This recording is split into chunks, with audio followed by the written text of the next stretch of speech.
Hello friends, இன்றைக்கி ஒரு இன்ட்ரெஸ்டிங்கான வீடியோ தான் பார்க்க போகிறோம். என்னுடைய வீடியோக்குள்ளே போகிறதுக்கு முன்னாடி என்னுடைய சேனல் இப்போ தான் ஃபஸ்ட் டைம் பார்க்குறவங்களா இருந்தால் சப்ஸ்கிரைப் பண்ணிவிட்டு பாருங்கள் ஃப்ரெண்ட்ஸ். நான் போடுற வீடியோவை நீங்கள் ஸ்கிப் பண்ணாமல் பாருங்கள் ஃப்ரெண்ட்ஸ். வாங்க பாருங்கள், இப்போ சிக்கன் சிந்தாமணி எப்படி செய்கிறதுன்னு சொல்லி உங்களுக்கு செஞ்சு காமிக்கிறேன். இது நிமிஷமாக செஞ்சிடலாங்க, ரொம்ப டேஸ்ட்டாக இருக்கும். இது எங்கள் சேலம் சைடெல்லாம் ரொம்ப ஃபேமஸான ஒரு சைட் டிஷ். இது என்னுடைய சேனலை முதல் முறையாக பார்க்குறவங்க சப்ஸ்கிரைப் பண்ணுங்கள். பக்கத்துலேயே அந்த பெல் ஐக்கானையும் கிளிக் பண்ணுங்கள். ஆளுன்னு ஒரு ஆப்ஷனோட ஒரு பெல் ஐக்கான் வரும், அதையும் நீங்கள் டச் பண்ணால் நான் போடுற வீடியோலாம் உங்களுக்கு உடனே நோட்டிஃபிகேஷனாக கிடச்சிடும். வீடியோ ஃபுல்லாக ஸ்கிப் பண்ணாமல் பாருங்கள். அப்போ தான் இதில் என்னென்ன டிப்ஸ் இருக்குதுன்னு சொல்லி உங்களுக்கு நான் சொல்லியிருப்பேன் அப்பப்போ நடுவில். வாங்க வீடியோக்குள்ளே போய் எப்படி செய்கிறதுன்னு சொல்லி பார்க்கலாம். ரொம்ப நிமிஷமாக சிம்பிளாக செஞ்சு முடிச்சிடலாம் சிக்கன் சிந்தாமணி. இன்றைக்கி சிக்கன் வாங்கி ஒரு புது டிஷ்ஷு உங்களுக்கு செஞ்சு காமிக்கலான்னு எடுத்து வச்சுருக்கேன். நல்லா மஞ்சத்தூள் போட்டு நல்லா 2 தடவை கழுவி எடுத்து வச்சுருக்கேன். பாருங்கள், இது வந்து சிக்கன் சிந்தாமணியூர்னு சொல்கிறது. இது ரொம்ப ஈஸியாக நிமிஷமாக செஞ்சிடலாம். பாருங்கள், இதுக்கு என்னென்ன தேவைன்னு சொல்லி உங்களுக்கு காமிக்கிறேன். இந்த சிக்கனில் ஃபஸ்ட்டு நாங்கள் மேரினேட் பண்ணணும். அதுக்கு பாருங்கள், கொஞ்சமாக உப்பு, இந்த சிக்கனுக்கு தேவையான அளவு உப்பு ஆட் பண்ணிக்கலாம். ஆல்ரெடி மஞ்சத்தூள் போட்டு தான் கழுவியிருக்கேன், அதனால் கொஞ்சமாக இப்போ ஆட் பண்ணிக்கிறேன். மஞ்சத்தூள் ஒரு 1/4 டீஸ்பூன். இது 1/2 கிலோ சிக்கன். இது பாருங்கள், இஞ்சி பூண்டு விழுது 1/2 டீஸ்பூன். இதை போட்டு நல்லா கலந்து ஒரு 1/2 மணி நேரம் அப்படியே நல்லா மூடி வச்சிடலாம்.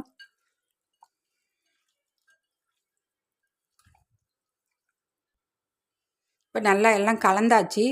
உப்பு, மஞ்சத்தூள், இஞ்சி பூண்டு விழுது எல்லாம் போட்டு நல்லா கலந்து இப்போ மூடி வச்சு ஒரு 1/2 மணி நேரம் கழித்து மறுபடியும் எப்படி செய்கிறதுன்னு சொல்லி உங்களுக்கு காமிக்கிறேன். இந்த சிக்கன் நல்லா மேரினேட் பண்ணி 1/2 hour ஆயிடுச்சு. இதை ஓப்பன் பண்ணி பார்க்கலாம். இதுக்கு தேவையான பொருட்கள் பாருங்கள். ஒரு வெங்காயம், இந்த மிளகாயை ஒரு 6-7 மிளகாயை நல்லா கிள்ளி இந்த விதையெல்லாம் எடுத்துட்டு தனியாக வச்சுருக்கேன். 1/2 ஸ்பூன் கடுகு, 1/2 ஸ்பூன் சோம்பு, ஃப்ரெஷ் கருவேப்பிலை, கொத்தமல்லி, ஒரு தக்காளியை இது மாதிரி பொடியாக கட் பண்ணியாச்சு. ஒரு கடாய் வச்சு அதில் எண்ணெய் ஊற்றிருக்கு. எண்ணெய் நல்லா சூடாகட்டும். இப்போ எண்ணெய் சூடாகிடுச்சு. இந்த கடுகு சோம்பு தாளிச்சிக்கலாம். கடுகு நல்லா பொரியணும். நல்லா பொரிஞ்சிடுச்சு. இப்போ இந்த சில்லியை போட்டுக்கலாம். எங்களுக்கு எவ்வளவு தேவையோ அவ்வளோ ஆட் பண்ணிக்கலாம். சில்லி காரத்துக்கு தகுந்த மாதிரி. கருகாமல் பார்த்துக்கோங்க. ஸ்டவ்வை லோ ஃப்ளேம்லேயே வச்சுக்கோங்க. இப்போ இதோட இந்த ஆனியனை போட்டுக்கலாம். இந்த கருவேப்பிலையை போட்டுக்கலாம்.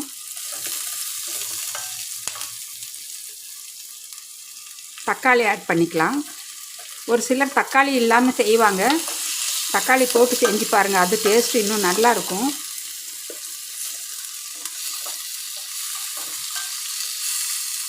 இந்த தக்காளி வெங்காயம் சீக்கிரமாக வதங்கிறதுக்கு ஒரு பிஞ்சு உப்பு ஆட் பண்ணிக்கலாம்.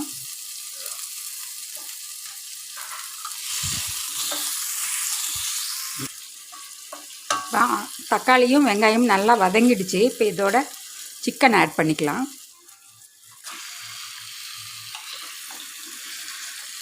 நல்லா கலந்து விட்டுக்கலாம். சிக்கன் நல்லா அந்த சில்லியில் இருக்கிற ஃப்ளேவரெல்லாம் உள்ளே இறங்கணும். ஆல்ரெடி உப்பு இதுக்கு போட்டிருக்கோம் நாங்கள் சிக்கன் மேரினேட் பண்ணுறப்போ. இது அப்படியே நாங்கள் கொஞ்சம் ஒரு 2 நிமிஷம் மூடி வச்சு மறுபடியும் பார்க்கலாம். இப்போ 2 நிமிஷம் ஆயிடுச்சு. ஓப்பன் பண்ணலாம். சிக்கன்லேயே தண்ணி விட்டு பாருங்கள், நல்லா வெந்துக்கிட்டு இருக்கு. உப்பு போட்டதுனால கொஞ்சம் தண்ணி பிரிஞ்சு வந்திருக்கு.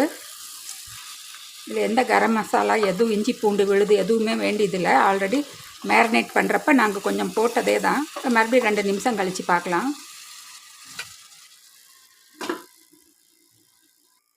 இப்போ ஓப்பன் பண்ணி பார்க்கலாம்.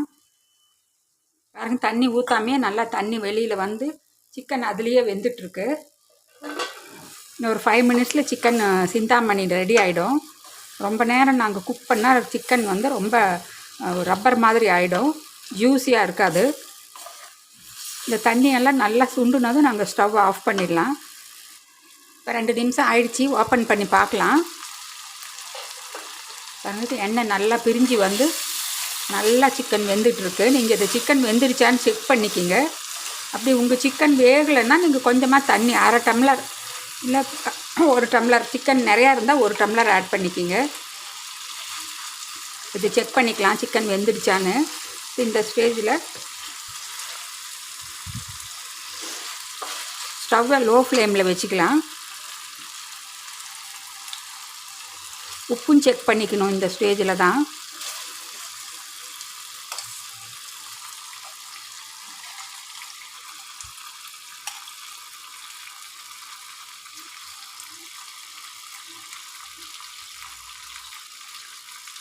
பாருங்கள், சிக்கன் நல்லா ஜூஸியாக இருக்குது, நல்லா வெந்துடுச்சு, 2ஆக கட் ஆகுது பாருங்கள்.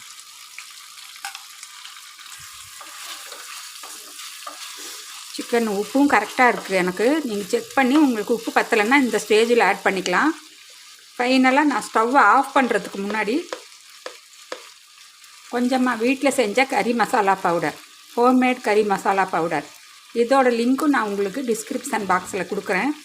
ஒரு 1/4 டீஸ்பூன், 1/2 கிலோ சிக்கனுக்கு 1/4 டீஸ்பூன் ஹோம்மேட் கறி மசாலா, அதையும் போட்டுடலாம். போட்டு ஒரு 2 மினிட்ஸ் கழித்து ஸ்டவ் ஆஃப் பண்ணிட வேண்டியது தான். சிக்கன் சிந்தாமணி ரெடி ஆகிடுச்சு. இல்லை, இப்போ கொஞ்சம் ஃப்ரெஷ் கறி லீவ்ஸ், கொத்தமல்லி தலையும் கருவேப்பிலையும் நல்லா பொடியாக கட் பண்ணி இது மாதிரி ஆட் பண்ணிக்கணும். இது மாதிரி நீங்கள்லாம் செஞ்சு சாப்பிட்டு பார்த்து உங்கள் ஃபீட்பேக்கை எனக்கு கமெண்ட்ஸ் போடுங்க. இப்போ Salem special chicken Chintamani ready ஆகிடுச்சு. ஸ்டவ்வை ஆஃப் பண்ணிடலாம். இது மாதிரி நீங்கள் செஞ்சு சாப்பிட்டு பாருங்கள். நான் மறுபடியும் அடுத்த ஒரு இன்ட்ரெஸ்டிங்கான வீடியோவில் சந்திக்கிறேன். பை.